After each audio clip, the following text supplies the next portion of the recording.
And we should be on and in and ready to have another little shorter discussion. You said you sent me something this week. What did you send me? I've sent you a very short video. With didn't have time to watch it. I'm sorry.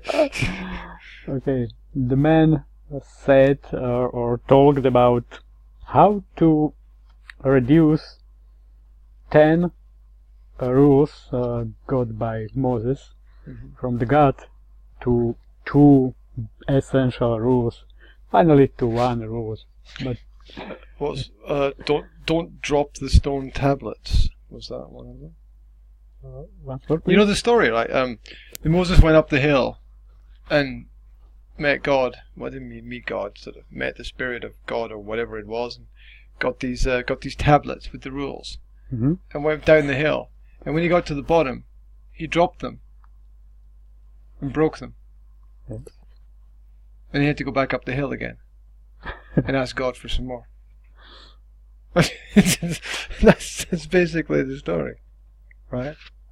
I didn't know this story before, but yeah, I mean, if we should focus on something related to the 10 Commandments, it should be like don't drop them, don't drop them, right? Maybe this is the one essential rule. Yeah. Don't drop. Maybe he was so excited, he was moving so fast that he I don't know, he lost control. Maybe he tripped over something. I don't know. So finally, sorry. Yeah, continue with your. Finally, I think this is only one basic and essential rule for me, and it sounds: let you your own religion for yourself, and that is all. Okay, so that's like live your own way for you. Yes, and be yourself. Be yourself, but don't force other people to follow you and to follow your religion, to follow your way, because we all are unique and everyone has own way and own goal, own way of life. I don't think that anyone really forces anyone else to follow them. People don't force people to follow them. People are just naturally led. They look for a strong leader, and they follow the leader and take on the belief systems of that person. You are talking not about people, you are talking about sheep. Sheep? Sheep? Sheep. What? Yeah, about what? sheep. No. What? about what? Animals. Sheep. Yes. Sheep. Yeah. Bah. Okay, yeah. Right. Those white fluffy things. Because in the fields. I think natural people are not willing to follow anyone. Oh, okay. Natural people. Yeah. Okay. I get the. And we all were used to be natural people.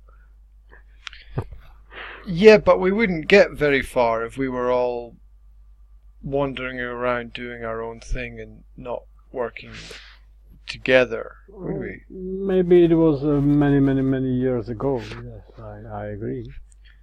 You know, it's great to be independent, but you can't survive alone. So there are great advantages to working in cooperation with other people, which is, I don't know, what does it say about human nature that we need contracts, right? What does that say about human nature, that I need to have a contract with somebody if I work with them because I'm worried that they might not keep their promises? Well, that's just scary. Why would you want to do that? Why would you want to work with someone if you were worried that they weren't going to do what they say they were going to do? That's always bothered me. And I'm glad that we have no contract between us. well, when I started my school, yeah. I had contracts with my students. Mm-hmm. But then after a period of time, I threw the contracts away because I said to my students, this is it. These are the rules. You take it or leave it. That's it. And I understand if you want to leave and you want to go. I'm not going to force you to stay here. Look, you pay your money for your course, and if you're not happy, I'll give you your money back, right? I don't care. You know, if you want to be like that, that's your problem. It's not my problem. So you see, we don't need any contracts. Yeah, I don't use contracts in my basic business activities. There are special situations. Work with larger organizations.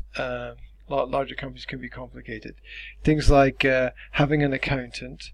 It's necessary to have a contract with my accountant because of liability for problems with tax returns. Mm-hmm. So there are special situations. If you've got employees, in order to make the correct payments that you need to make, then it's necessary to have a contract with the employee, so that everyone understands the financial system that's there. It's also protection. It's protection on both sides to a certain extent. Mm-hmm. However, it seems that people don't need contracts. Organizations need contracts only. Yes.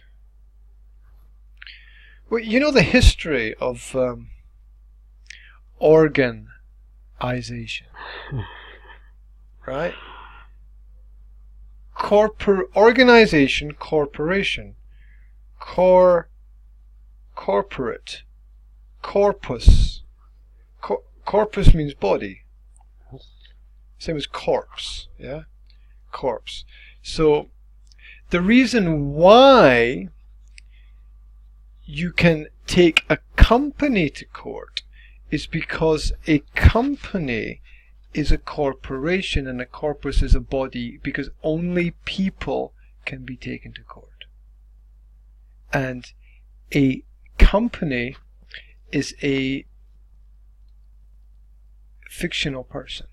Virtual person. Yeah. That's a good term. A virtual person. And so I think it was up to about 1800 it wasn't possible. You could only take people to court. Mm-hmm. People were liable for all the agreements and everything. And the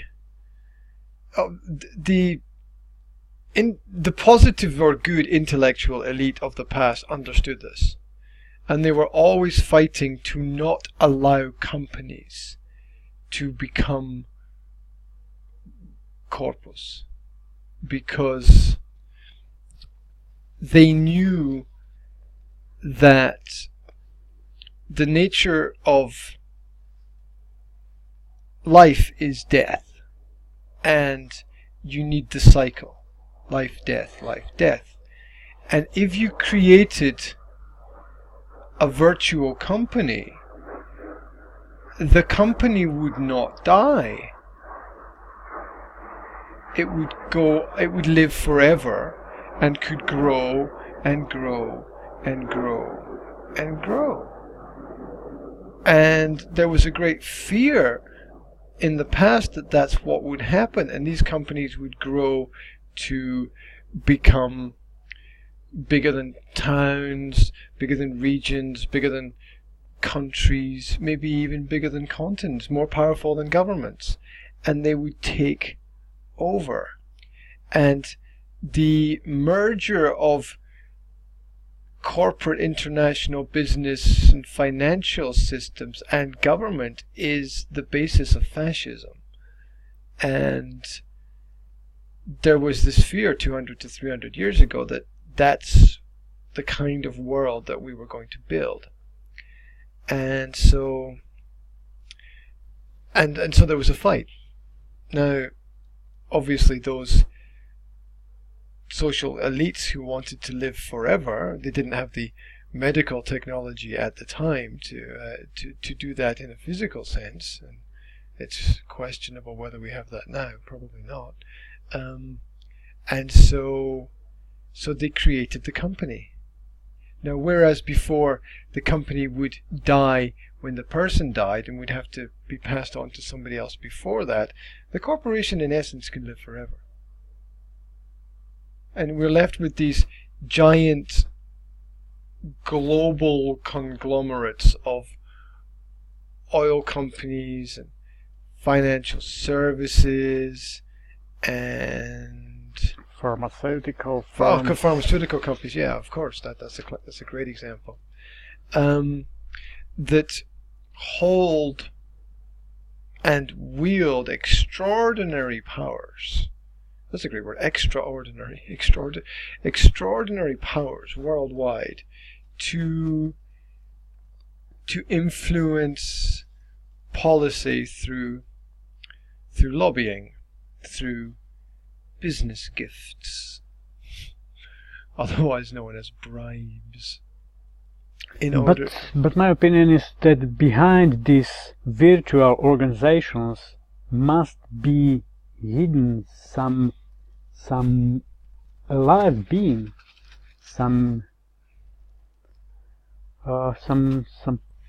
human being on this level of reality. Owners, not owners. In many times there are not owners. There are managers. There are top managers of these companies. But you get but then you've got the shareholders, and the shareholders are these mysterious offshore groups and hedge funds. There are some special kinds of organizations, offshore groups, but real practice, real practical daily or real daily life of these great organizations works without influences or direct influences by shareholders in their work. It means the managing directors or managing managers check these huge organizations, and these people, these real alive people, are taking the power in their own hands. Oh, and they're also protected, because you take the company to court, not the person. And these companies are insured against these kinds of problems, and so they are never really harmed. Only in extreme circumstances where there are giant monopolies and government still has a little bit of power in some countries to break up the monopolies. But government itself then becomes a monopoly. So it's it can't go on forever. It can't grow and grow and grow. The companies can't grow and grow and grow. And what does happen is that they merge and they integrate, and you have Time Warner, AOL, and HSBC, and GlaxoSmithKline Beecham, and you then have everything becoming one. At the end of the day, there'll be one bank, there'll be one pharmaceutical company. In reality, there might be the illusion of Coke and Pepsi, or this and that in any area, in order to stimulate debate and interest. Politics, left and right, or it can be up and down. That doesn't make much difference in that situation. So it's interesting that the corporation is the corpus, and we also refer to it as an organization, and organs are, of course, body parts.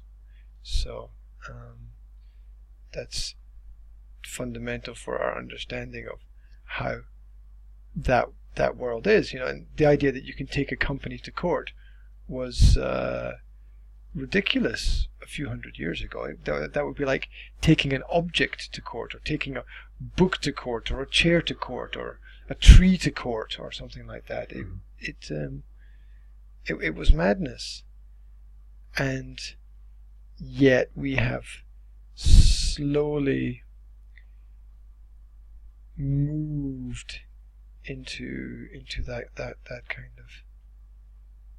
of world, where what was mad is now normal. All right. Well, what is normal? We are living in this kind of world now, and this is our reality. We have a virtual reality in which we are living. Yeah, it's a construct. I just call it the construct, which is a reference from the Matrix film. It's a construct. It's built by somebody else. We live in constructs. We live in constructions, things that we ourselves didn't build but have to survive within. I think we have been living in constructs many years, many thousand years.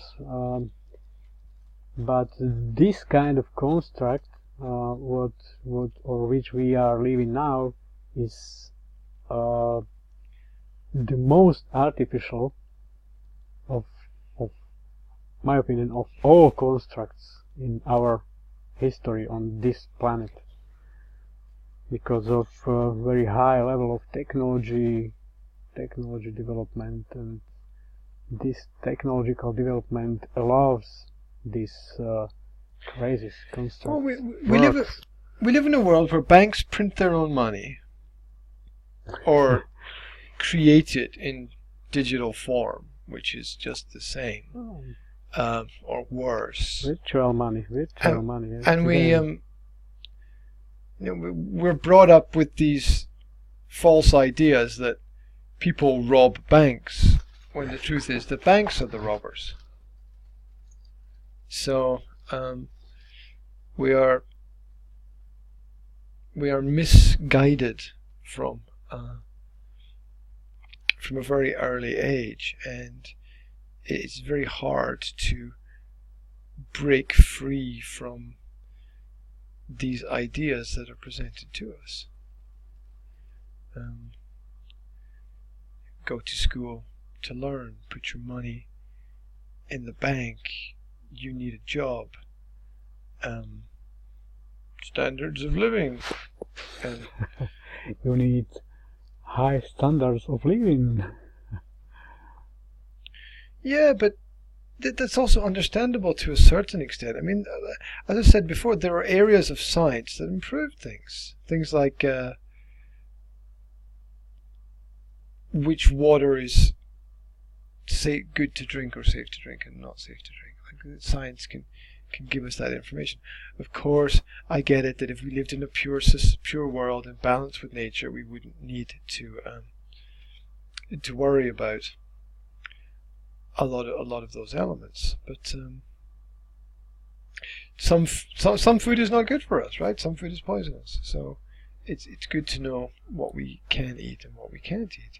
And people still make these mistakes today. They pick the wrong kinds of mushrooms and eat them and get sick. So it's important to collect data, collect information, and be able to share it in a useful way. This virtual reality might be based on very sophisticated construct, because we are not able to see directly how things work, what is the base and what is natural. We are completely confused by television, by newspaper, by science, or by scientists. And we have almost no chance to break free from this construct if we believe on these paradigms. Well, the counter argument to that is that not everything can be predicted and not everything can be controlled. Which is what people have presented to me. Give me one example, which or what is not predicted by this system. Your partner in life.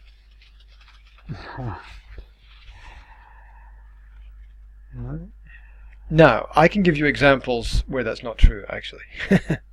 but you can play it on either side because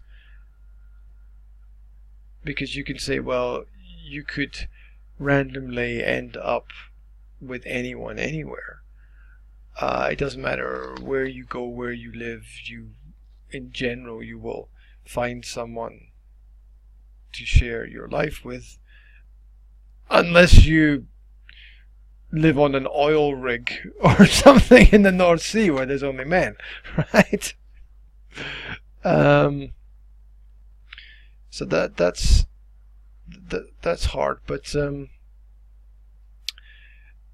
you could argue that the way that society is designed, people of similar levels of IQ are organized into universities where they meet people of similar interests and similar backgrounds, and so find a partner that way. You could make that argument, but at the same time, you're still free to make choices. You know, whenever you met your partner, there's a possibility that on that day you changed your mind, something different happened, you went somewhere else and you didn't meet them. So there's still that option. So some things are not predictable. Fortunately, universal laws work always, and now too. So we have two systems of rules or of laws, artificial laws and universal laws, and these two systems coexist,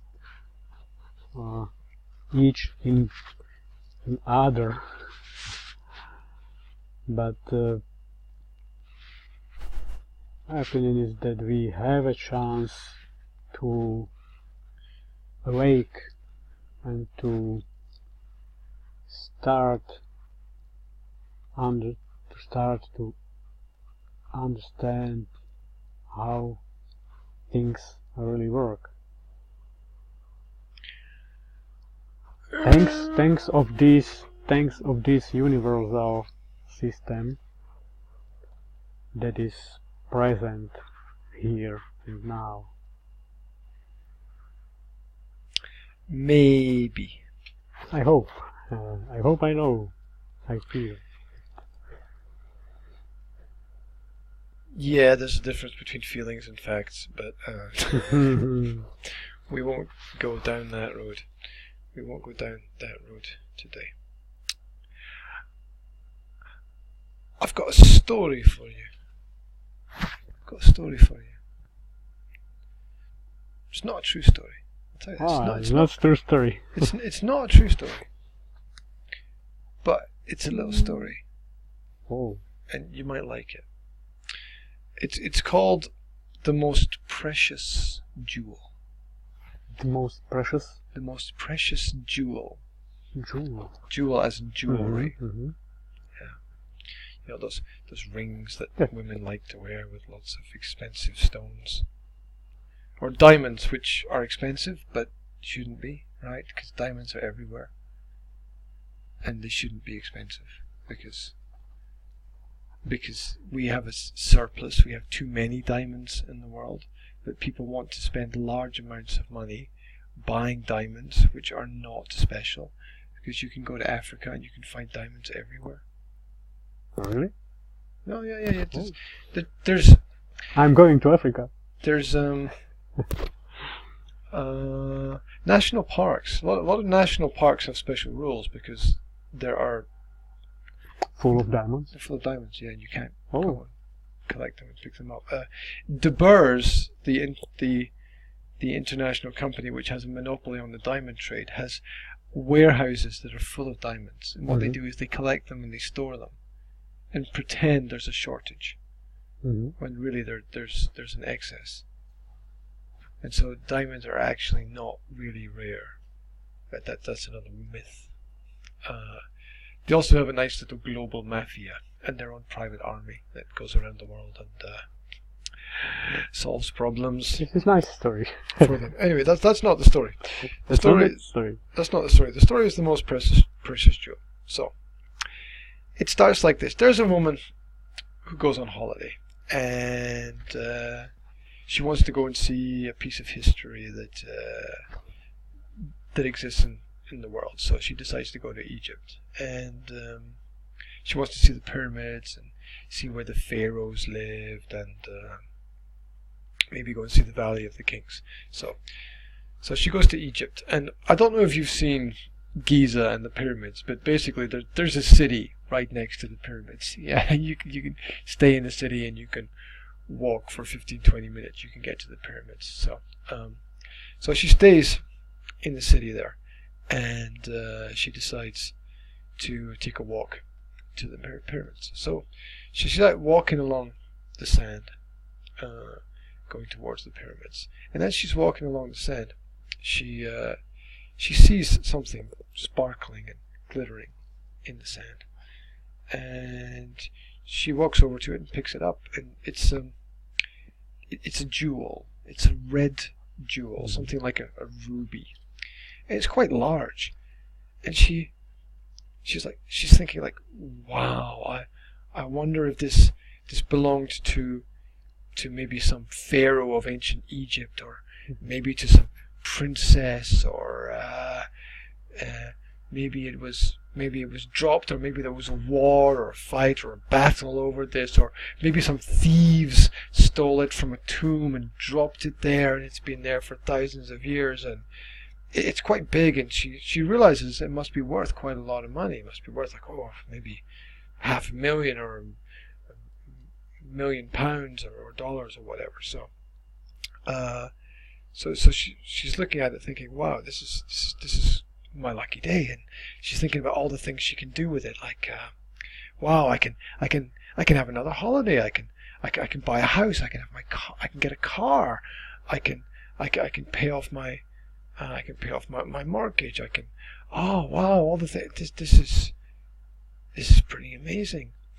And so she puts it in her pocket, and she keeps walking, and after a little while she gets tired, so she sits down, she takes her bag off her back, and she opens up her bag, and she's got like some lunch that she packs, so she's got maybe a sandwich in there, so she puts her jacket on the sand, sits on the jacket, and starts to eat the sandwich. And along comes this older man, and he's wearing these clothes that are old, and they've got holes in them, and he's not shaven, a bit like you and me, right? Yeah, and he looks like a beggar. He looks like a beggar, some guy who doesn't have anything or own anything. And the beggar walks up to her, and he says, "Excuse me, I'm homeless, and I don't have a job, and I've been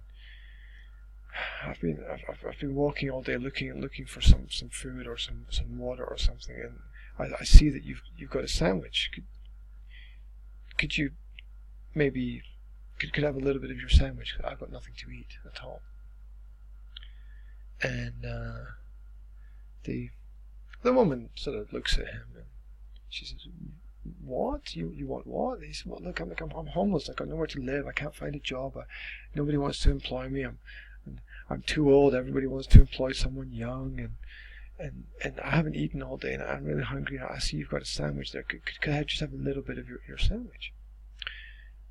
And the woman says, well, look, this sandwich, this is my sandwich. This is all I've got to have for lunch. This is all I've got to eat.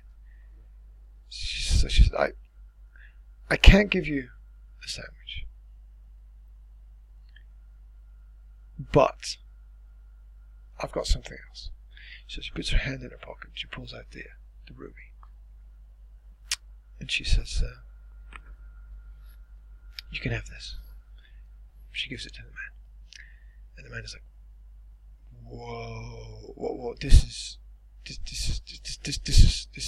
ruby. This is special. This is worth a fortune. And the woman said, yeah. She said, you can take it.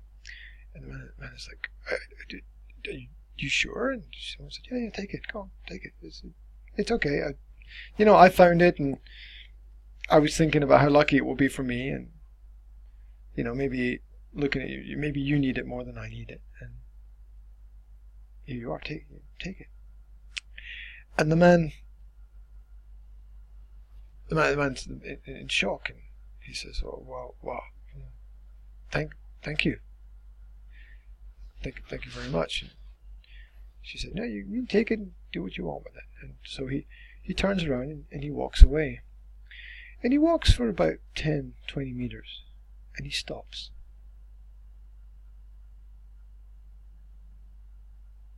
And he turns around and he walks back to the woman. And he says to the woman, can I see your hand? And the woman says, what? He says, can I see your hand? I want to see your hand. So the woman holds out her hand, and the man takes the jewel, puts it in her hand. And the woman says, well, what are you doing? He says, I can't take it. He said, I just can't. I can't. He said, it's not for me. It's not the right thing. Thank you, but I can't. I can't take it. She said, well, but why? Why can't you take it? And he said that for me there are some things which are valuable and some things which are more valuable. And I think that you can give me something which is more valuable than this. And the woman is she's shocked. So you want something which is more valuable than this ruby? And the man says, yeah, I want you to take the ruby back, and I want you to give me something which is more valuable. And she said, I don't understand what you mean. All I've got is this sandwich and this ruby, and I don't understand what it is exactly that you want. I don't have anything more to give. And the man says, well, what I would really like is a little piece of what is inside of you that caused you to give the ruby to me. I would like that from you, because that is far more precious a gift than the ruby itself.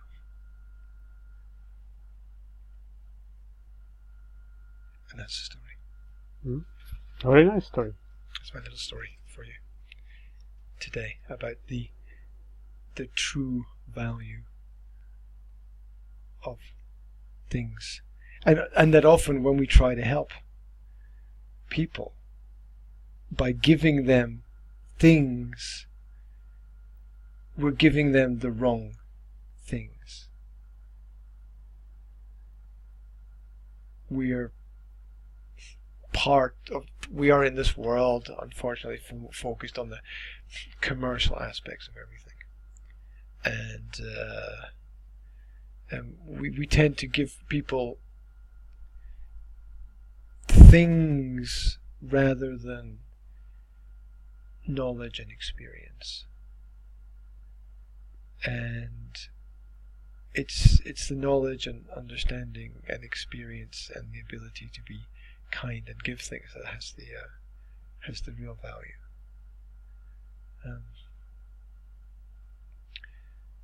I think, anyway.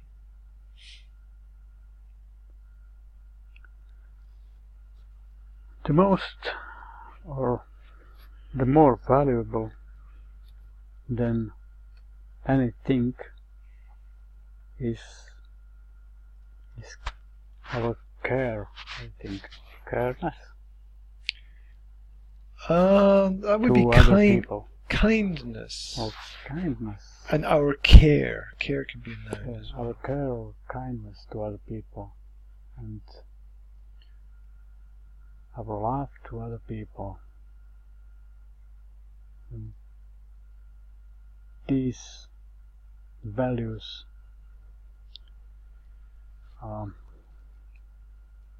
flowing from our inside are. Did you move your mic or? Oh yes. It's because you've hooked your cable around it. It's good every time you touch it. It's gonna be. There you see. See, that's a fail, right? You hooked your cable around it and pulled it away from your mouth, which means that it might not have picked up what you said. Have to be careful with these things. Right. Technology, when it works, it's fantastic, and when it doesn't work, it's just frustrating. There we go. So what were you saying? I'm sorry. He said about kindness and care and love flowing from our inside to other people, and these are the most valuable gifts to other people, more valuable than artificial things. Yeah, the gift is not what you give, the gift is kindness. Yeah. We think of the kind people give things to other people, but the real gift is the kindness that causes you to give other things. It's the gift behind the gift, really. On the deepest level, I think that this kindness is a small piece of unlimited love flowing from the center of our being, from the center of our heart. I read a quote from Tesla yesterday, who said that his ideas were not his own, but that he just tuned into the central frequency of the universe and felt the ideas flow into him from there. I thought that was an interesting concept.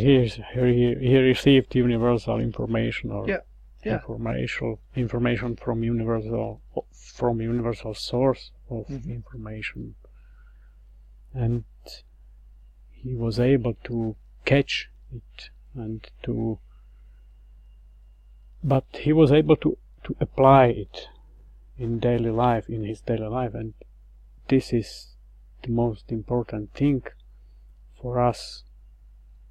He was also able to experiment, and I think that a large amount of that has disappeared from the world. We've got all these standards and all these systems, and I understand standard.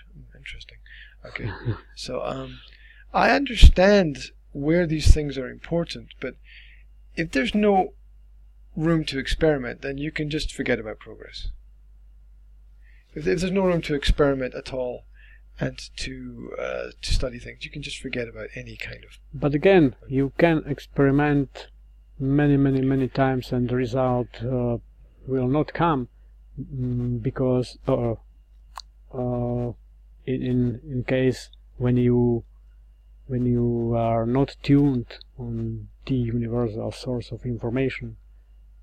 It's my opinion, and because this universal inspiration must come from higher level knowledge, not from our only from our mental logic, or from our artificial science.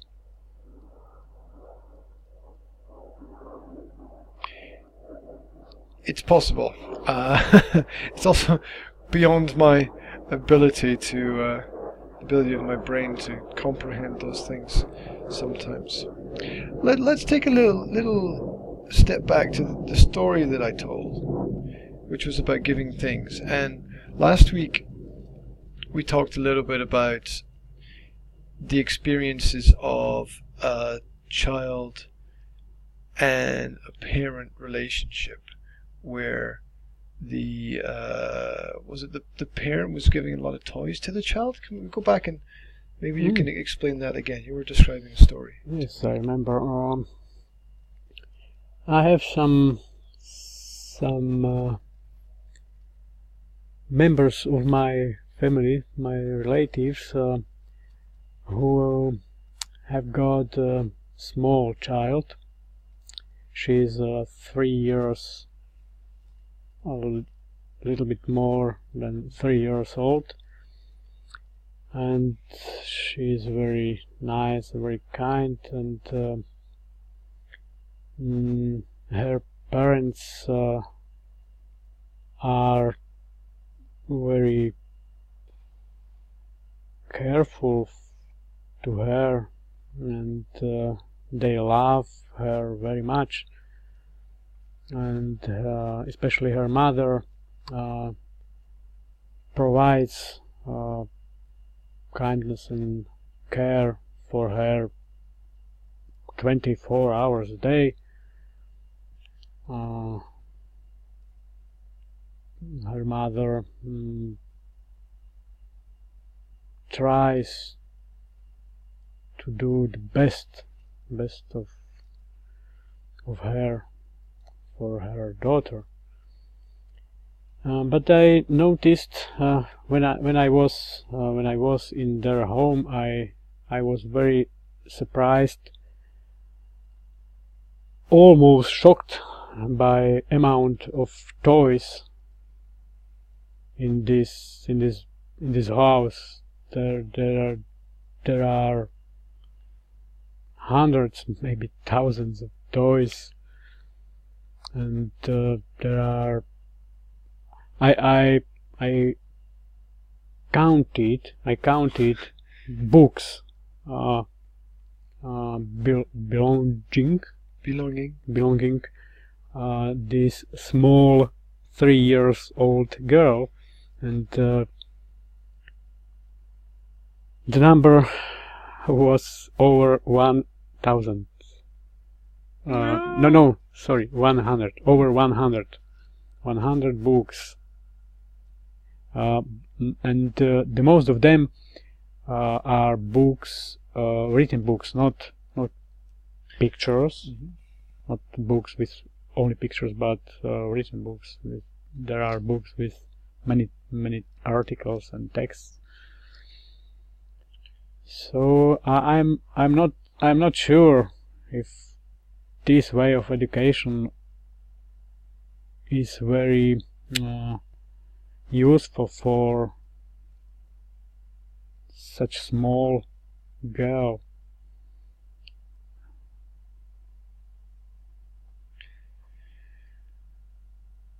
We looked in the past at the feral children, the wild children, and what happens when you don't give guidance to the children. And surprisingly some of them appear to survive very well without much guidance. They tend to, when I say very well, I mean that they survive and live very well, as Very well, in a natural way. Yeah, in a natural way. Yeah, they don't really integrate into society very well, and maybe they shouldn't integrate into society very well, because society has its downside, its negative side, its shortcomings. So, when I imagine a child surrounded by a lot of toys, all I can think of is that it's an absence of love, because the toys replace the contact with people in general. Now, you can get some interesting board games that you can play with your family, and you can have some fun with that. I understand that. But in general, most modern toys, with a few nice exceptions, for example, jigsaws. I quite like to do a jigsaw with the members of my family. It's quite an enjoyable, traditional activity that requires concentration and focus and coordination, especially for younger children, which is quite nice. But in general, toys signify an attempt to replace love which does not exist with objects. And this is visible in the concept that you can, if you've got lots of toys, you can't play with them all at the same time. And you tend to get something, play with it for a while, reject it, get something new, play with it for a while and reject it, get something new, play with it for a while and reject it, and you're instantly thrown into use once, throw away culture. And you then don't develop the skills necessary to build a binding long-term relationship. And what kind of message are the parents giving to the child that love is expressed through purchases? My opinion is that in this case, I'm persuaded that a mother loves this girl very much, really very, very much, but the problem may be in form, how mother educates her daughter, because I agree that one more example of from their life is her mother and daughter play with these toys all together, and mother provides her cooperation or her leading to her daughter. It is not about replacement mother presence by toys, but the problem might be in some other area, as you said. So please continue, because I'm going to run through a list of questions that appear in my head as you speak, and I think this is a good way to look at a conversation. Is that when someone says something, very often a question appears in my head which comes from the fact that something doesn't make sense. Something somewhere doesn't make sense, and when something somewhere doesn't make sense, logic is missing. And when you start to lose the logic, you can't build anything constructive. Okay. And so there's a slide. So the first question is, why is the mother buying the toys? I don't really know. Well, you see, there's a problem, right? Because if it was logic, it would be obvious. So there's a very old saying that criminality hides in complexity. Criminality hides in complexity. Yeah. No, of course I'm not saying the mother is a criminal, but I'll I know, I understand. I'll get to the point. Criminality hides in complexity. And complexity means confusion or chaos. And the key point here is confusion. We are confused by why the mother does this activity. And when we are confused, we're confused because something is not logical somewhere, or we can't see the logic, or it's logic that doesn't want to be seen because it's negative. That which is good stands in the light, that which is bad stands in the darkness. Or hides in the darkness. I wouldn't like to judge this mother activity, but I want to understand. I can judge because I don't know them, so that's okay. Okay. What do you think? What's the reason? What's the reason for this buying so many? Well, that leads to the next question. Yeah. Okay. Which is, who is she buying the toys for? Who? I don't know exactly if mother or father. No, not who is buying the toys. Who are the toys for, really? Are the toys really for the child? Or are the toys actually for the mother? I understand. Is the mother trying to replace a dependency or need in her own past that she did or did not have? You see, when we have too much of something, it's an attempt to replace something that did not exist in the past. And so if we grew up with very, very few objects and toys and these things around about us, and then suddenly we have the financial resources to acquire lots of things, then we swing too much the other way. We swing from nothing to everything because we don't understand balance. It could be one explanation of this situation. And so buying the toys, they're really for the mother because she's replacing her own past where she didn't have those things. Now, here's the key. I know this because I did this.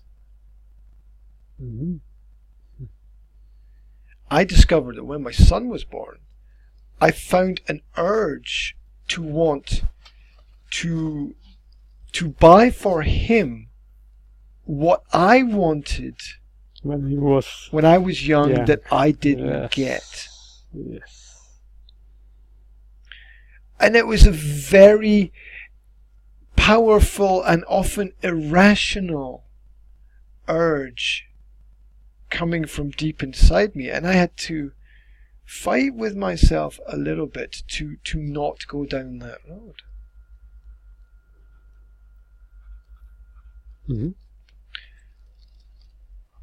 Because that's about me and not about him. And the gift always tells more about the giver than the receiver. Yeah, I agree. And it can tell you that the giver is listening or not listening. It can tell you that the giver likes something or doesn't like something. It tells you if the giver is thinking or not thinking.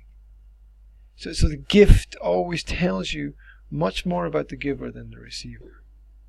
Okay, it seems you have found the explanation of mother buying or parents buying of gifts, but what does it cause to their daughter?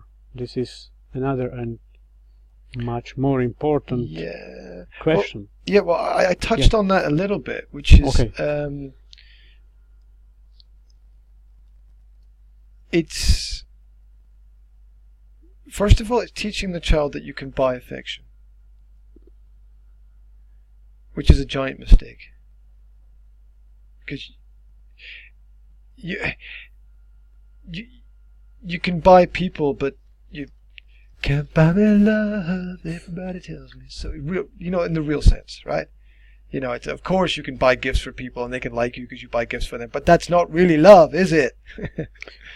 Love is when you've got nothing and you still want to be with the person, and they've got nothing and you don't care that they've got nothing. You still want to be with them, but it has to be in an intelligent sense, right?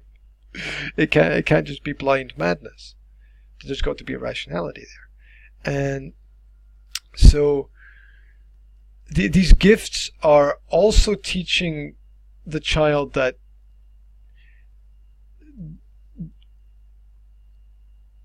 the commercial culture is in general okay when perhaps it's not. They're the more you have of anything, the less value exists within it, with the exception of a few special collections of things that you find in museums and things that are very, very rare. But the resources, we talked about diamonds, right? So the more diamonds, the less their value. The more oil, the cheaper the price. And so the more toys you have, the less value toys actually really have. Because if you've only got one teddy bear, you fucking love you fucking love that bear, right? Because it's your one teddy bear, and that's it. And you pour your heart and soul into that bear, and you love it, and you feel like it loves you, and that's the power of the relationship with oneness that exists within something, which is lost in modern society when people have multiple relationships and then just lose all feeling and value for relationships, because I could be with anyone anywhere and it doesn't really matter. And people skip like a stone across a pond from relationship to relationship, and eventually they can't hold on to anything at all, and they sink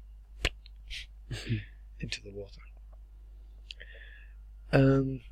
And so the child's perspective of value is such that love might be replaced with some kind of dependence on purchasing power.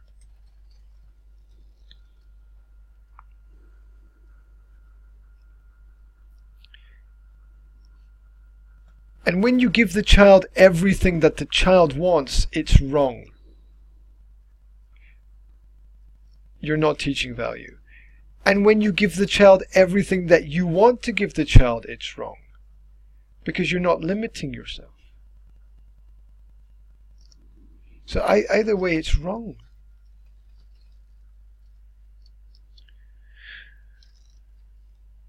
And I'm going through this myself. I know this. I'm going through this myself. Okay, let's not buy anything for the kids this month because they've already got lots of stuff that they don't use. And let's try to, if I am going to get something for them, let's make it something quality, something educational.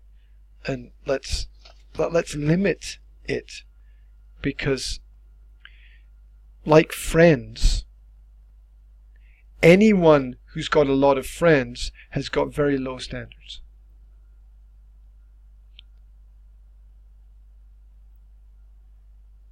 And so that's what you're doing. You're lowering the standard. Rather than getting one special toy or board game or puzzle or something that has a unique value in place. And so you understand quality. You end up with quantity in place of quality. That's what I wanted to get There are many other topics in this situation, but the best knowledge are experienced knowledge, and when you have your own experiences with this kind of behavior, that is what we need to hear. So thank you very much for this your experience, because it explains me how it works and what it could be cause in the future of our or of children. Yeah, I mean, that what you described to me is leading to divorce already. And how do I know that? I know that because I've seen it happen. I remember kids that I grew up with as friends, whose parents gave them everything. Oh, what's that saying? People know the price of everything, but the value of nothing. And so when the parents gave the kids everything, they understood how much everything cost, but they didn't understand the true value. Now, that leads to my next question, which is, what is the mother's job? Nothing. That's another point. Only care about her daughter. Right, now, obviously, caring for your children is one of the most important jobs you will do in your life. And it is a job. It's a great personal job and a great personal Nothing responsibility. else. Yeah. So obviously, that's important. But my question is, what is mother's job? Mother doesn't have a job. Now, when mother doesn't have a job, the child disconnects from roles and reality of roles within society, because job for a lot of people means discipline and organization. It explains how the world works. It can point the child in a direction where that's nice, I'd like to do that as well, or that's terrible, I want to run in the opposite direction from that. And if you don't get to see both parents working at something, I'm not saying they have to be working full time. They have to be working at something, or have their own little projects, or something they're building, or just to get an idea of what it is to have a plan and to organize things. Because if you don't see that, then everything just becomes automatic, and money is some magical gift from the universe. And that's another bingo, because the other problem with this little girl is that she has no regular timetable.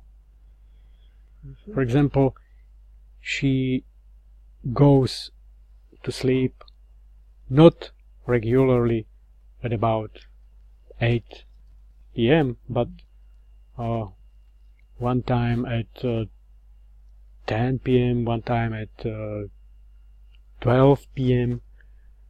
And there is no timetable, there is no regularity in their life. So it is very, very interesting for me how how are you able to forecast this behavior? I'm able to forecast it because there's a pattern, and I've seen it happen before. Mm-hmm. One of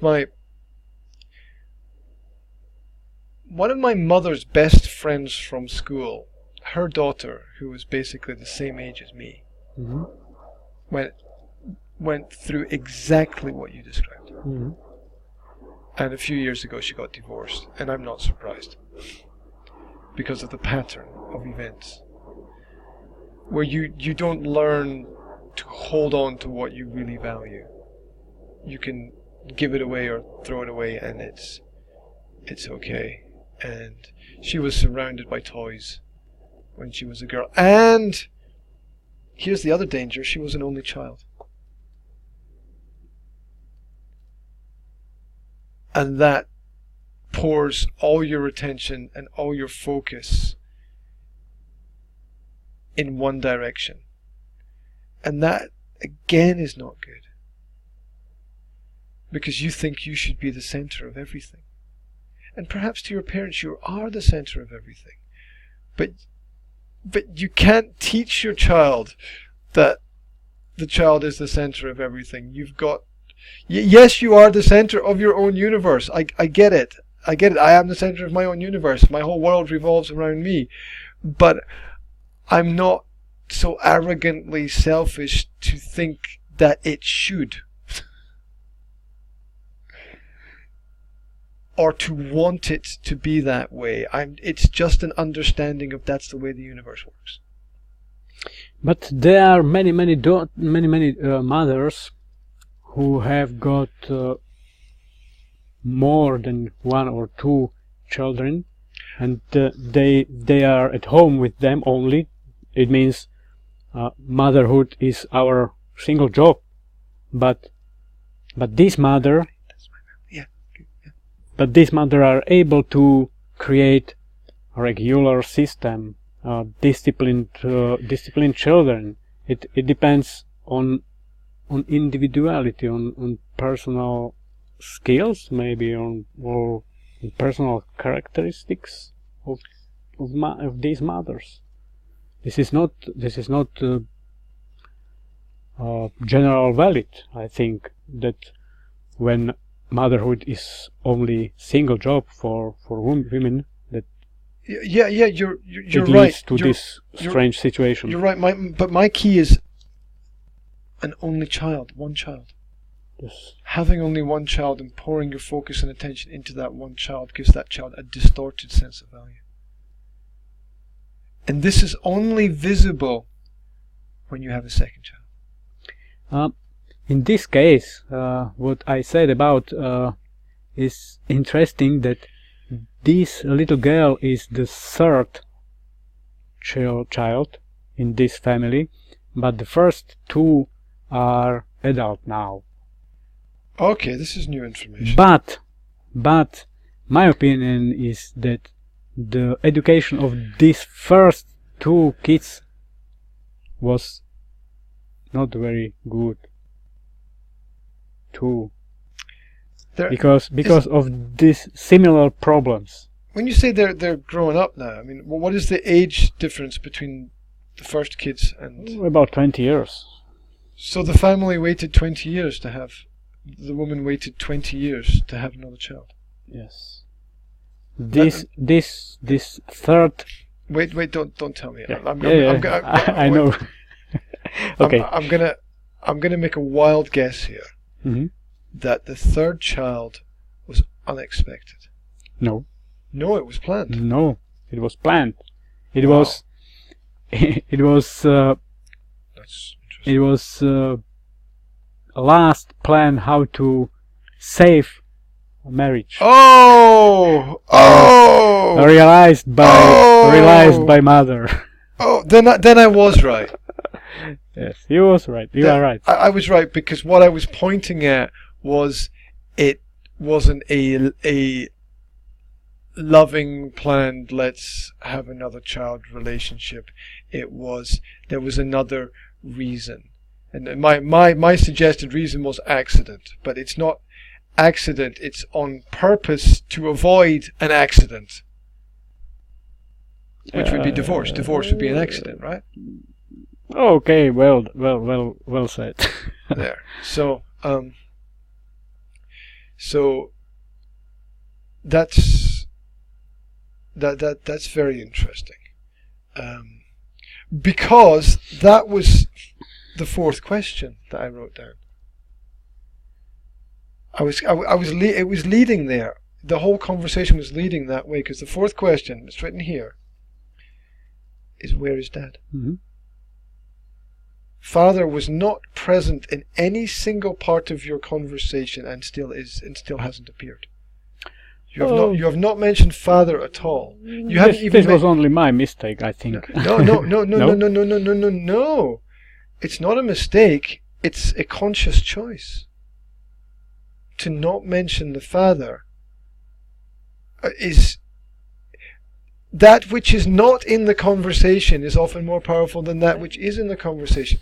Mother, daughter, mother, daughter, mother, daughter, mother, daughter. You didn't mention the father at all. You didn't even say parents. But father plays his not very good role too. I will explain. He's almost always in financial troubles.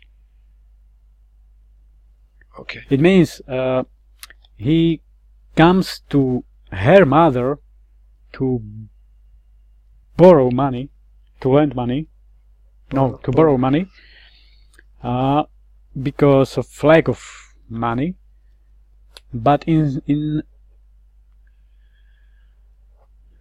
spite of that, he is willing to give more and more money to her wife in order to, for example, buy another toys, another clothes, another things, buying, shopping. Things that are unnecessary. Yeah, things that are completely junk, rubbish in my opinion. But so the father is something like passive member of this family who doesn't solve any problem, who wants to be good at eyes of all other members of his family. He's not a bad man. He loves. I think he loves other members of family, but he's not able to say no. He's not able to be a leader or to be a real head of family. You know, there's a disconnect in there where he borrows money from her, yet from his mother. Oh, he borrows money from his mother. Yeah. To give to her so that she can buy toys and clothes. Or another stupid, useless things. Mm-hmm. For example, small wooden house in her garden for child.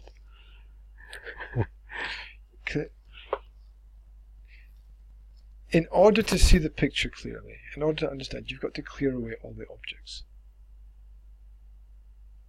You've got to clear all of the objects. You've got to get rid of everything. You've got to get rid of the clothes, the toys, the furniture, the cars, everything. You've got to get rid of all the objects. Now, once you get rid of everything, because that's all facade, that's all image, that's all projection, that's all presentation. Once you get rid of once you get rid of all that, he wants to have a big image of modern, nice people, of modern, nice family with luxury furniture, with luxury car, with a luxury holiday. But it's only an image. This is not the reality. I wonder how many people live in that kind of situation. There must be a lot. There must be a lot of people who are living in the image of reality rather than reality itself. This is a typical example of recent family, I think. This is a product of this of this civilization based on commerciality and on consumption. I'll tell you something else. The child knows. Even though the child is only 3 years old, the child will instantly, automatically understand there is no real love between the mother and the father. And they will then, because they'll feel it, it's a vibrational feeling, that will be missing. There'll be an absence of love, and they'll pick up on it. And they will then think that this is normal. They will then think that husband-wife relationships are built on... I don't think you're right in this case. I'm persuaded that both parents really love their children, and this child especially, but they are trapped in habits, in behavior of this. You see, no, there's a mistake there, which is you have a number of times used descriptive language instead of empirical evidence. Now, what this means is that you said to me, "Oh, the girl, she's nice and kind." That's a description. Descriptions don't mean anything. Mm-hmm. It's like when I say, "I've got this friend, he's great." Mm-hmm. It doesn't mean anything, because it's not about what I tell you he is, it's about what he does.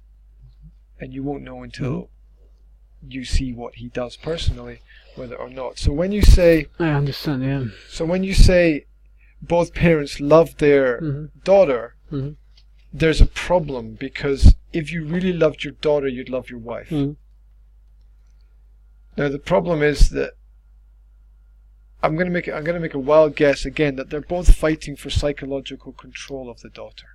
And in order to do that, they have to project an image of love rather than love itself. I'm sorry, I really need to break now. Okay. Wait. We're gonna. What we're gonna do is I'm waiting. We're gonna leave it on a cliffhanger. We're gonna stop it right here, and this might or might not be continued at some point in time in the future. But I think we've reached a really interesting point in the discussion. In 5 minutes, maybe. We can continue if you are free. Everything is positive. Time is the enemy. Time is not enemy. Time is we are not able to control it. To control time. I'm not, to organize our time. Bad time management. I think we're gonna stop it here for today, rather than try to keep it going. And who knows, we might or might not continue with this topic next time. We will see. It's getting pretty interesting.